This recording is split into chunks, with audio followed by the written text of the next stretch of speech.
What's up, guys? Today on the Life Unchained show, we're going to talk about 3 beliefs keeping you broke as an entrepreneur, and we're taking it to business school today. Stay tuned, and we're going to show you what you can do about it.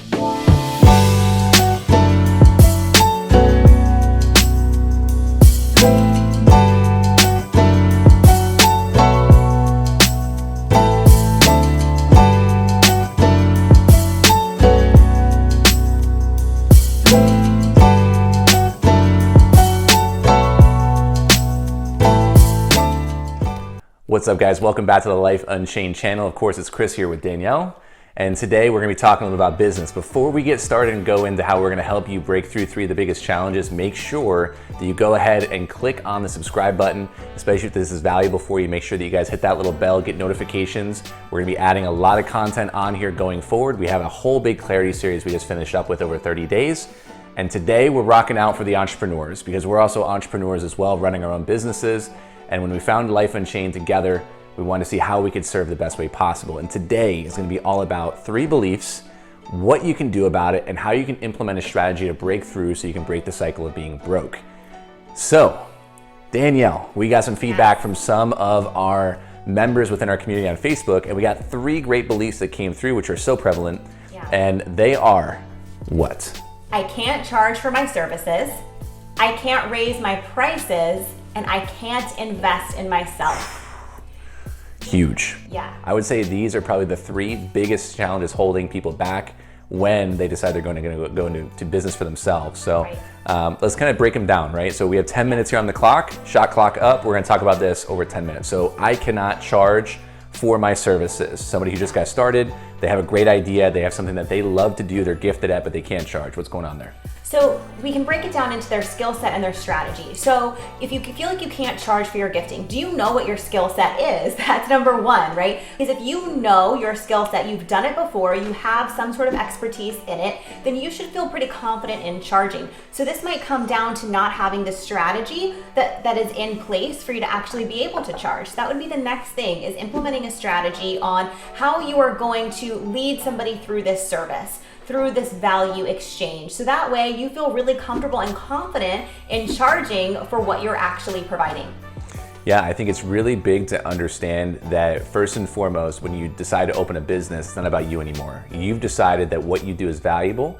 And the other side of it too that I feel that people often miss is they don't validate their service or product. Right. They go out there with a great idea and they think it's fantastic, and guess what? The market doesn't respond. Because one of the things that you have to understand is the market only responds to value. This also will answer the next question about pricing, but the biggest thing is, what has the market responded to you with?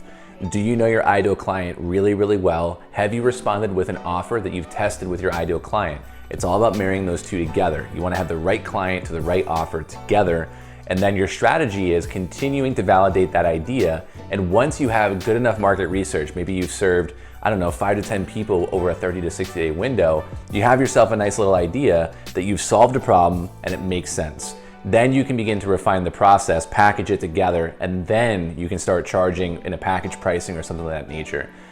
When you started your coaching business, was that similar for you? Yeah, absolutely. It was really understanding and defining the process of, first of all, what am I doing for people? What results am I helping these clients achieve? And then understanding the framework that I'm gonna use to help them get there. So having a systemized framework and methodology is really important. That's what's gonna give you that extra level of confidence to know you can absolutely be able to facilitate this level of result or transformation, or help your client facilitate it for themselves. Yep. So skill set, right? It's about breaking it down and understanding what it is that you do, what are the skills that you bring to the marketplace, and then finally the strategy is repetitiously putting that offer in front of your ideal client that you've done the research on, that you know really, really well, that's responding and giving you feedback. Don't go out to the marketplace with an idea and think that it's great without any testing to it whatsoever. So that's number 1. I think we did a good job with that one. Number 2, this is a big one. A lot of people stay stuck on this. I can't raise my prices. What's that all about? We see this all the time, and here's the thing: when we get to this certain level where we're serving clients and they're paying us at whatever current level that we're at, we realize over time we have served so many people at this level. Our expertise has shot up. The way that we help people has been massively increased because we've had so much experience that now we're feeling like, I need to charge more, right? If you're feeling that nudge, that tap on the shoulder that you need to raise your prices, it's probably because you've served so many people at the level that you're at now, that your expertise is higher, the level of value that you're bringing is higher because you have that level of experience. So when you know that you have that can give you the level of confidence to actually be able to charge more. So for example, you might have a set of 5 people that you're gonna serve at your current rate. So let's say you charge $100. You can have the strategy implemented of, I am going to serve 5 clients at this $100 price range. After that, it goes up to $200, right? So this is gonna help you be accountable, as well as you can disclose this to your clients as well. You know, I have 5 options to work with me at this level, then the investment goes up, right? So you can set this up for you, and whatever number feels best for you and what feels in alignment for you, and go from there. Yeah, I think one of the biggest things I like to do with clients that is a game changer and a real kick in the chest is I want to actually break your offer down and find out how many hours you're working for the return on your time. And grounding yourself down to understanding that there's cost to doing your business. There's expenses that you have to understand, that you have to be tracking. That's a skill that you have to repetitiously build. There's the next part of this is breaking down your offer, and the equation looks like this. When I take a look at your offer, I look at how much you're charging, how much time you're spending with your client, and then how much administrative time you're spending, and then how much research and how much personal time you're also giving as well. We've done this too, where we've literally built offers where we give unlimited access to this and to that and everything else. It goes back to how well and how efficient you work with your clients. If you're going to raise your prices, you're going to be serving a higher level client, which means you have to really consider, what does that client actually need? The other side of it too is understanding, what are you doing with the money that you're building on that price, and where are you reinvesting it into your business to grow your business? I see unrealistic expectations in the marketplace of 10,000 in 30 days and all this other stuff. It's a function of the marketplace. So when we take a look at your offer and we say, hey, what's your target income for the month? And then we put that on one side of the equation, an equal sign. On the other side, we look at what your current offer is, how many people need to be buying your offer to make that money, whether it's recurring or not. And then we look at a function of how many people would need to see your offer to close, right? That's a big one. A lot of people don't like marketing or selling in their business, but unless you have a team, it's up to you. So when you start taking a look at how much time that actually takes, for many people, we break those offers down, it's like $9 to $12 an hour. Yeah. You start looking at how much time it takes you to find the people, you're like $3 to $4. So think like a business versus making this very much about your self-worth. That's the biggest shift, right? The marketplace is not emotional. You should have an emotional reason for getting started. But also, here's another big one, guys, that I want to share with y'all. If you don't have a job of some kind or another form of income coming in while you're building your business, you're setting yourself up for a lot of failure, because it takes on average 12 to 18 months to build a solid business. You can shortcut that down, but you better be ready to invest in a great coach, a great strategist, and also great systems, unless you're gonna do it organically. And I think that's super, super important. Yeah, I would even add to that too. I'd like to ask people, are you running your business like the CEO or the shift manager? Yeah. Right? Because Huge. the mentality there is going to be totally different. Are you taking full level of responsibility? Are you doing everything it takes? Are you looking at the numbers, at the value you're providing? Are you looking at every single detail of things and seeing how you can improve or innovate or pivot? Or are you just showing up and doing kind of the bare minimum and making sure everything is just afloat, right? The energy there is totally different. Kind of showing up and hoping for the best, but hopes amount of strategy, right? Yeah. The next one, and this is a massive one, we'll wrap up with this, but this one says, I can't invest in myself, meaning there's courses, there's programs, there's coaches that I want to work with, but I don't trust myself to do the work.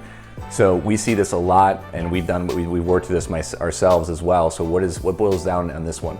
So what I found this to be is that oftentimes we invest in something and we don't see any results from it, right? And this could be because we feel disappointed in the material, maybe we feel like it didn't help us, but really what it comes down to as well is that we have perceivably failed ourselves in some way before by not doing the work or putting everything in to get the result that we really wanted. So in our subconscious reality, we store that in our minds and in our bodies to say, if I invest in myself, it's not going to be worth it. I've invested in myself 10 other times and it never worked. So we have a level of distrust within our own self. No shame, just admit it for what it is. So we don't feel like we can fully trust ourselves to actually do it this time, that this time it's going to work, right? So really overcoming that belief and understanding that we do have the power to make it work, and it can be different this time, even if it didn't work in the past. So true. And I want to ground down into the understanding that if you are going to invest in yourself, any investor looks at a return on their time or energy. And so the biggest thing here to ask yourself is, what do I anticipate to see my ROI in my business from this, or in my life? You should have some kind of result you're looking for, but yes, you're absolutely correct. I fundamentally will not work with somebody who thinks that when we get started working that the show begins and I'm gonna do the work for you. Right. I can't, right? Every single time I started investing in myself, it was because I started with a belief system that I heard Grant Cardone and I heard Jim Rohn talk about, which is until you have $100,000 in the bank, invest in yourself before anything else.